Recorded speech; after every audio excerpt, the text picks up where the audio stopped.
Hello strangers, it's me. Nice to meet you. Today we have a very special guest, Master T. Yeah, Master Seven，Hello， nice to meet you。你好，你好。我叫七仙魚啦，七師傅啦。咁就其實咧，我修行咧都有一段時間㗎啦。我喺英國嗰陣時咧就讀書嗰陣時成日做慈善啦，做義工啦，經常去教堂㗎，去派食物。咁所以我都要接觸聖經㗎。我之前住喺台灣嗰陣時，我都要接觸顯教嘅。跟住咧，我住喺印度尼泊爾咧，我都要接觸密宗㗎。咁所以咧，我接觸嘅範圍比較多㗎。我覺得係好，點解咧？因為咧，當你接觸好多嗰陣時候咧，你了解好多道理，跟住咧，你先會明白佢嗰個宗教或者佢真正嗰個核心嗰個義理等等。所以我全部都接觸過，比較過。但係師傅係由幾時開始接觸㗎？因為我見你大學都係讀新聞系同埋商科啊嘛，咁係有啲咩契機令你接觸到咁多唔同類型嘅佛法方面，又或者其他風水占卜嘅嘢咧？因為如果大學或者係碩士、博士，我讀佛教呢啲研究啦，咁我到時就出家一條路啦，或者係做啲其他嘢啦，就好難即係商場打滾㗎啦。因為我屋企人都唔想我出家啊，或者想我去讀佛教呢啲嘢㗎。咁細個時候始終係屋企人俾錢我去外國留學㗎，咁所以我點都要尊重我屋企人嘅意思㗎。咁我就擅長於寫嘢㗎。嗰陣時想做作家㗎，做作家比較難，因為唔出名，佢唔要你個作品㗎。全部都抌咗喺垃圾桶啊，或者抌喺廁所啊，即係當廁紙咁樣用。咁所以嗰陣有冇俾人即係直接咁樣對待過？Of course， 好小事啫。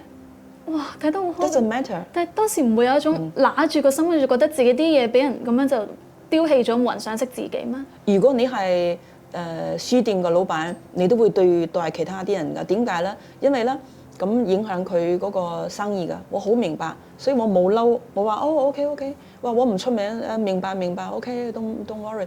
都經歷過好多波折，我覺得冇所謂㗎，抌喺垃圾桶冇所謂啦，係咪？而家好多人爭住我嘅作品。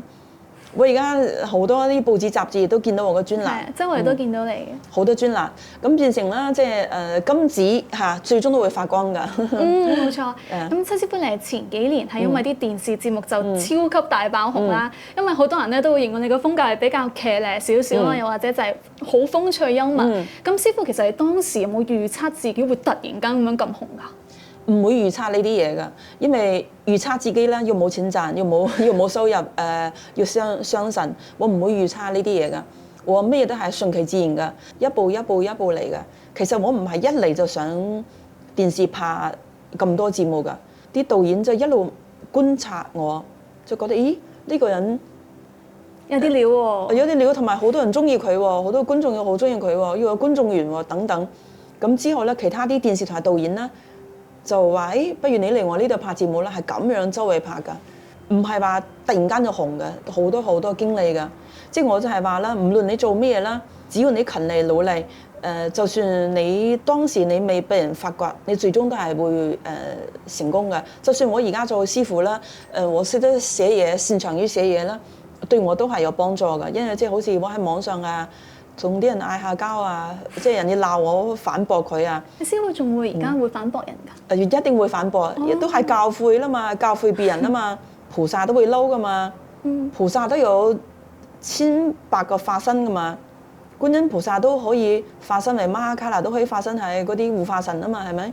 佢都有惡過一樣㗎嘛。憤怒相係，因為對於不同嘅眾生都獻不同嘅相。咁我想問你當時爆紅嘅感受係點樣㗎？定係都係好平靜㗎？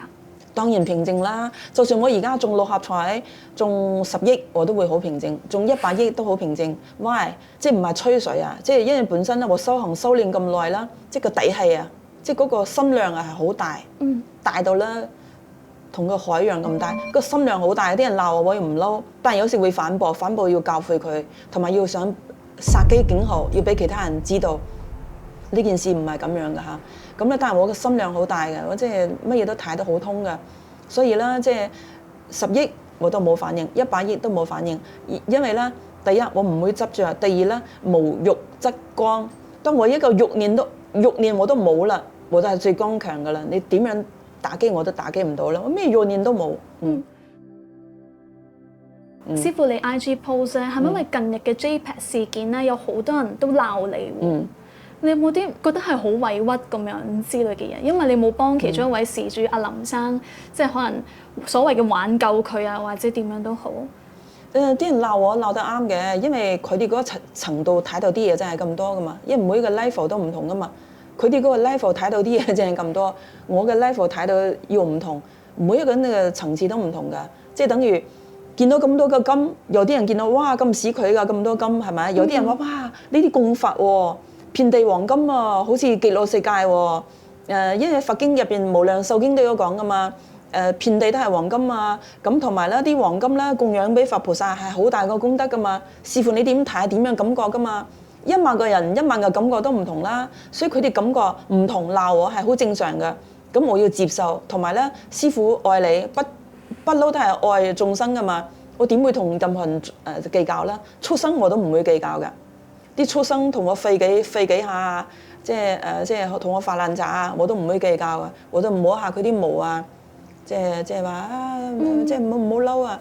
我對畜生都咁樣噶，更何況對人啦。咁師傅有冇曾經遇過一啲係你明知道佢過嚟就係想呃你啊，又或者攞你一啲着數，然之後喺呢啲情況之下，你係咪都仲可以咁樣可以安撫到自己個心，又或者係可以點樣去應對佢哋啊？佢我會幫佢，我會體諒佢。點解咧？我哋唔可以話見到一個壞人咧，就將佢去打壓。因為你越打壓佢嘅話咧，佢變得越壞，跟住咧佢變得越壞咧，就造成咧佢係影響嗰個家庭社會，慢慢越影響越大嘅。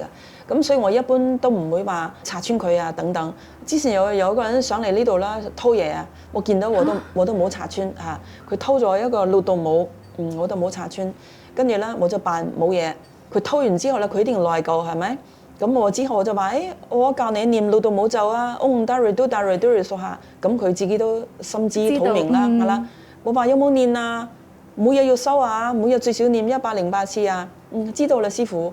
咁第一我冇拆穿佢，第二我未同佢結一個善緣啦，順便度化佢念六度母啦。跟住真係變咗好人啦喎，日日好精進念六度母喎。本身之前冇嘢做嘅，佢偷嘢，因為都窮冇嘢做，後尾之後都揾到份工㗎啦。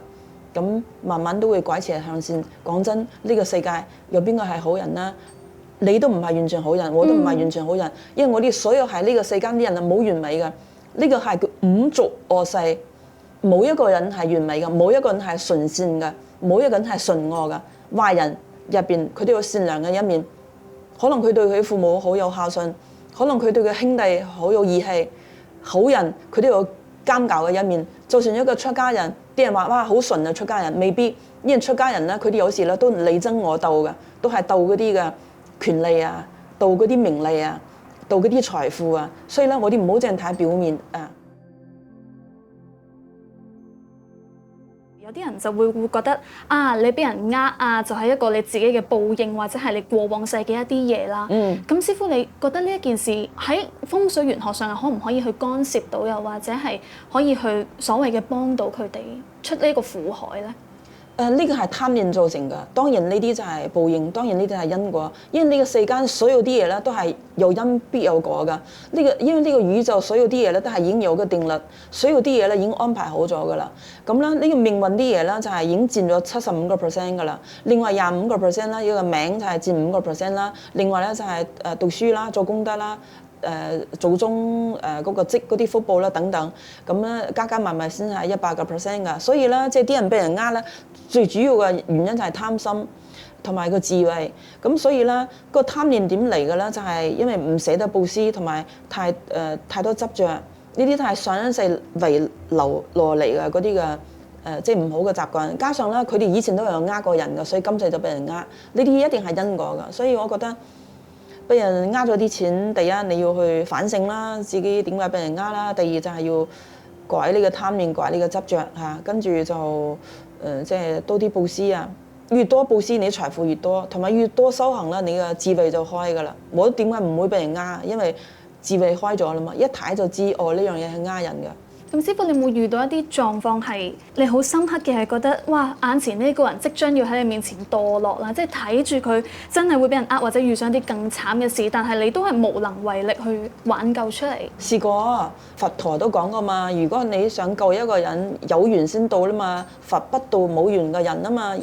呢個世間所有啲嘢都係講個緣分啊嘛。如果你冇呢個緣分嗰陣時咧，佢個福報未夠嗰陣時咧，你點救佢？你點同佢講咧？佢唔信㗎。所以咧，就算觀音現身，就算佛菩薩現身喺佢面前，佢都係假嘅。甚至我喺網上面都見過一啲評論係真係可能會人身攻擊師傅你，咁你點樣應對嗰啲狀況？應對好簡單啊！師傅愛你，因為咧愛咧就係最大嘅能量，愛咧就係慈悲。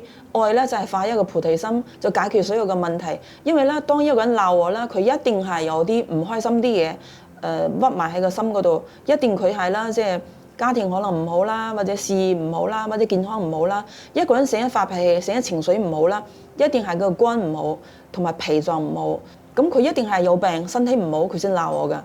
如果佢係好健康啦，好陽光啦，生活得好快樂啦，佢唔會鬧我㗎。鬧我嗰啲咧，全部都係或者有病啊，或者可能冇嘢做啊，即係人生已經好大嘅打擊㗎啦。佢人生已經咁大嘅打擊㗎啦，我係應該要慈悲，要包容。我點會嬲人哋啦？我要包容，我要諗到啊，人哋好慘，可能住喺公屋，又冇嘢做，要失業，又冇錢，要可能身體又唔好，俾佢發泄下啦。我咪當布施啦，即係因為我啲布施唔係淨係財布施㗎嘛，財施、法施、無畏施，我咪報一個無畏施俾佢啦。佢發泄出嚟啦，情緒開心啦。舒服啦，未令到佢開心啦，令到眾生開心啦，冇乜所謂㗎，撈歡迎。點解會修行？因為我覺得咧，人生唔好浪費，即係有啲人就相信有下世，有啲人就唔相信。唔論你信啲人唔信都好啦，咁你做一個善良嘅人，你唔會有蝕底㗎。你做一個善良啲人，你幫助更加多嘅人，你嘅人生先更加有意義。如果你成日害人，對人哋唔好嘅話咧，即係有啲人唔相信報應嘅，唔論你信唔信好，咁點解你唔做一個對人哋更加好，對社會更加好，令到人人都開心啦？自己要開心，人人都開心。如果你做得唔好啦，你自己內心你都會去忐忑不安嘅。咁我對財富點樣睇啦？因為一切都安排好晒啦。我要幾多錢，錢多我就幫多啲人，錢少就冇所謂㗎。我錢好多咧，我有揸住好多物業，我好多豪宅，我有好多錢，我食嘅嘢都係沙律、豆腐、青菜，炸啲蔬菜啲汁等等。我冇錢，我食嘅都係一樣，所以冇乜分別對我人生嚟講。但係呢度我就想打個岔，就係師傅有時候有啲人會話：哇，你一個佛弟子，但係你又有咁多物業啊，跟住咧，好似譬如我哋睇到呢度都係有好多金磚啊，然之後啲人會唔會質疑你就係話啊，點解你會咁樣教人哋求財啊？咁樣究竟係咪正道啊？咁師傅你會唔會有啲咩？物業好多啦，即係靠做生意，靠我做喎，呢啲嘅風水八字係賺唔到㗎，因為咧啲人都話啊，係咪呃翻嚟㗎？呃唔到㗎。如果你做呢行，你就知㗎啦。我睇風水收個幾千蚊，睇八字免費，改個名改6個名先收1800，占卜免費，塔羅牌免費，乜嘢都免費，我點會賺到咁？點賺到十隻手指都數唔晒啲錢啦？唔係我賺嘅，係我屋企人嘅錢。我自細已經屋企人已經好多，即係物業已經好多嗰啲嘅，即係嗰啲嘅生意㗎啦。咁嗰陣時 SARS 嗰陣時，我屋企嗰陣時買咗好多啲物業，咁咪升咗好多啦。同埋屋企人嗰啲錢要唔係我嘅錢，同埋就算係我嘅錢，全部俾晒我，要如何咧？我真係管理㗎咋，我管理呢筆錢，因為呢啲錢都係屬於社會㗎，因為來自社會回饋社會㗎。我要咁多錢，我又唔會話即係亂咁揈啲錢㗎，因為我知道學佛要珍惜呢啲福報㗎。我唔敢浪費㗎。我嗰啲物業都係用嚟將來去佈施啊，幫人啊，幫寺廟啊，幫孤兒院啊，幫啲老人院啊，都係幫有需要嘅人。師傅覺唔覺得呢啲係因為你哋累世上世積落嚟多佈施嘅福德啊？一定係，因為啦，我幾世啦，我都做過公主啦、王妃啦，做到公主、王妃嗰啲命格啦，一定要係已經有好大嘅福報先做到呢啲嘅貴族，係咪？呢啲叫咩？貴族。貴族，我以前喺印度修行嗰陣時咧，啲寧波車就帶我哋去查前世，有冇帶你去查啊？我冇啊。未查師傅見唔見到我嘅前世係咩啊？前世肯定好啦，唔好我哋唔會遇到一齊㗎，因為肯定一齊見過面㗎。500世回頭先會今世先見面，更何況我哋坐呢度傾咁耐偈，我哋肯定唔知修行咗幾多世一齊㗎啦。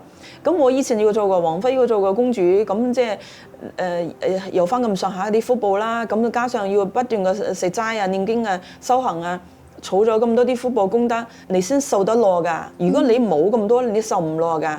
同埋咧，佛菩薩都係講㗎啦。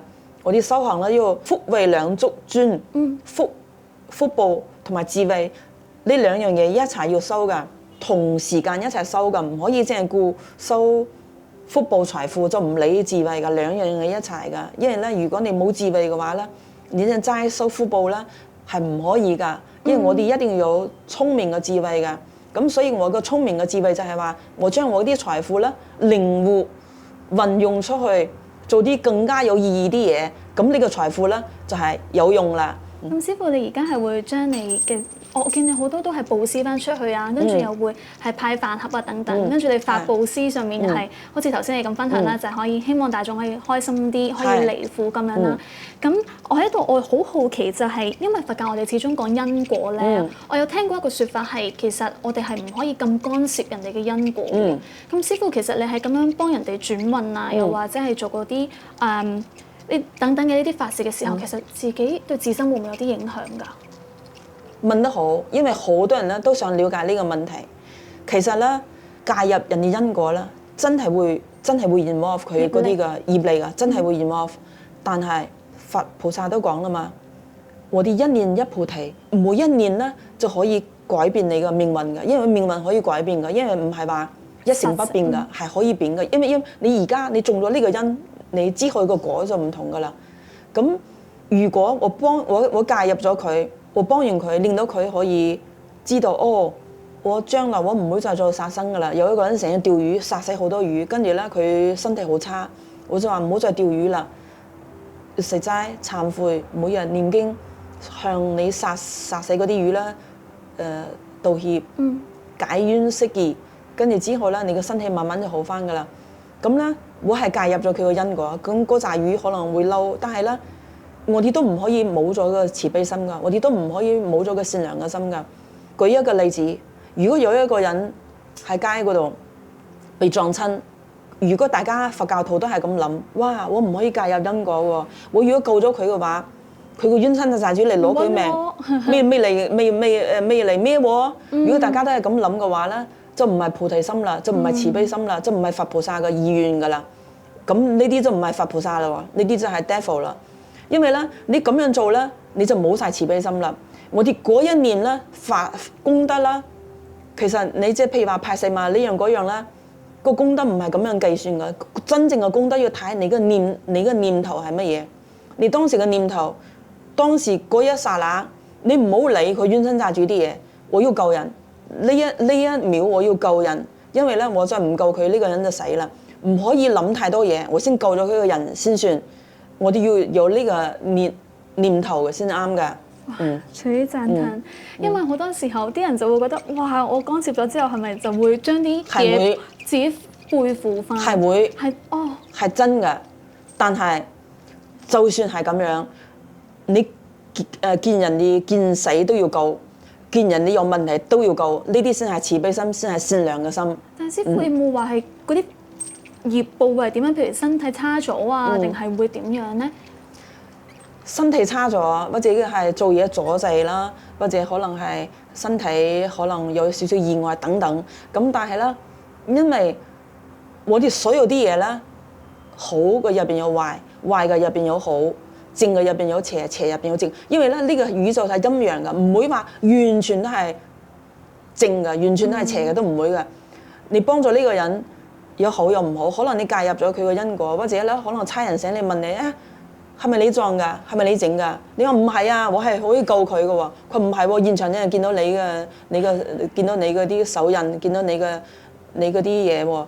即係你可能惹到啲麻煩，但係咧，你對得住良心，對得住天地，你當時真係救咗嗰個人。咁我諗啦，舉頭三尺有神明啦嘛，有護法神啦嘛，有菩薩都知道你做緊啲乜嘢㗎。就算你介入咗佢因果，但係啦，其實你冤親債主嗰啲舉神等等啦，佢哋都唔係傻㗎，佢都會敬仰一啲㗎，尊重一啲真正嘅修行人。佢覺得呢個人係真係善良、真係好嘅話咧，佢都會敬仰你嘅。所以我覺得我哋唔好話，哎呀，唔好嗰陣時唔好理啊，咩禍㗎，唔可以咁樣諗，要有菩薩嗰個慈悲心㗎嚇。我見師傅你都有用唔同嘅方法去令到眾生離苦啦。咁最近其中一個方式咧，我好想問下有關風水玄學嘅就係最近南月啦。跟住我見你有個 post 係話大家可以放下啲5蚊銀、1蚊銀，跟住咧可能係字面向上，係咪？我想問咧呢一啲嘅擺設咧，我好想知道佢背後嘅原理啊。係因為我哋好用心咁樣去放每一樣嘢啊，然之後佢嗰個力量就可以顯化到一個好嘅結果啊。定係嗰一樣嘢真係對大地嘅磁場係有影響，繼而去俾到一啲善光我哋咧。其實咧，我嘅目的咧好簡單，就係要弘法，就係要普度眾生，呢個係我真正嘅目的。咁我搞咁多花款啦，其實咧都係即係一個過程。因為我唔用呢個過程咧，啲人咧就唔會吸引佢過嚟㗎。如果你日日都係同佢講佛教念經啦，啲人係冇興趣了解㗎，冇興趣知道㗎，同埋好悶。因為而家大部分香港人啦，佢太多即係選擇，睇視頻啊，睇電影啊，太多選擇，冇人睇嗰啲咁苦悶啲念經啲嘢，佢會嫌悶。你一定要用啲好多方法吸引佢過嚟先，吸引完過嚟之後，跟住就慢慢同佢講經啊，講佛菩薩啊。每一個嚟佛堂嗰啲啦，我都會同佢開示啊！你個八字點樣啊？你將來婚姻點樣啊？財運點樣啊？講完一輪啦，最終我都話嗱，翻去念經啊，一定要修行啊，一定念經。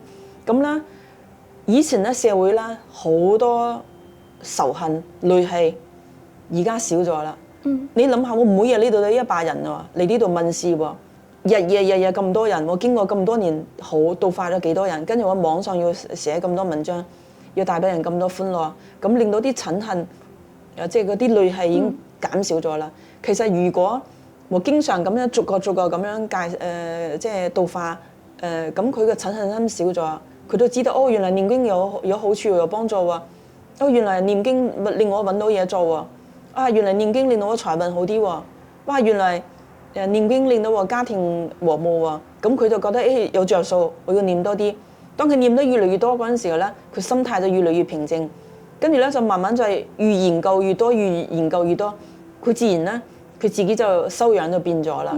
佢修養變咗啦，佢就唔會成日喺網上鬧人啊，就唔會成日撩是鬥非啊，就唔會鬧呢個鬧嗰個，搞呢樣搞嗰樣，咁社會就平靜，家庭就平靜，樣嘢都好噶啦，就會peace。所以咧。我搞咁多嘢，咩藍月啊，要血月啊，你搞啲咩 magic 啦 ？magic 係有用，因為咧我喺外國啦學咗好啲即係能量一啲嘅 magic，西洋嗰啲 magic，你都要俾啲甜頭，俾啲着數佢噶嘛。你俾啲甜頭，佢覺得真係得喎，真係有用喎。跟住我話嗱，係咪得啊？念經啦。咁樣嘅，所以師傅你喺電視節目啊，可能做嗰啲比較呢啲搞笑啲嘅嘢，跟住各種你所介紹嘅儀式啊，又或者今日着咩衫，我專登着咗黑色啊，師傅得唔得？得，黑色啱。黑色藍色咁。黑色、藍色、白色都得。咁一啲種種嘅，其實係咪你自己都係接引眾生嘅一種方法啊？搞咁多嘢啦，都係為咗普度眾生、自引眾生嘅一個方法啦。加上咧搞咁多嘢啦。其實都係有用嘅，都係有道理嘅。即係譬如着衫啊，啲能量啊，因為我哋宇宙啦係好大嘅。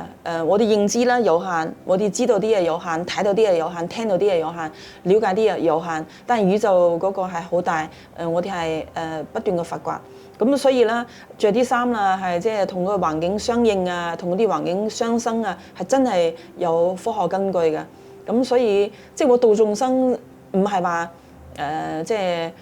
引佢嚟啦，我都係用真係方法，唔係話亂咁嚟嘅方法，係真係有用嘅方法。但師傅你點睇得出每一日係咩顏色㗎？係 feel 啊，定係你會睇到一啲嘢㗎？唔需要 feel 㗎，查嗰啲嘅即係譬如今日係酉日，即係地支係酉，子丑寅卯辰巳午未申酉戌係嗰個酉，咁酉就係金。咁生翻即係水，水就係黑色啦嘛，黑色藍色就係屬水啦嘛。咁所以就係我用每一日嘅天干地支我計算出嚟㗎。哦，原來係咁。係因為我有幾日咧，即係按照師傅你咁樣嘅着衫方式啦，跟住嗰幾日真係突然間有一啲工作機會啊，跟住好神奇。係啊，好多人都係話啊，真係好即係好準啊，同埋即係冇咁辛苦啊。因為你着啱嘅衫就冇咁辛苦㗎，係啊，個能量就好好多。我都想問多少少有關修行嘅嘢，譬如如果七師傅人問你話，師傅我想學修行啊，你第一樣嘢會推薦佢哋做啲咩啊？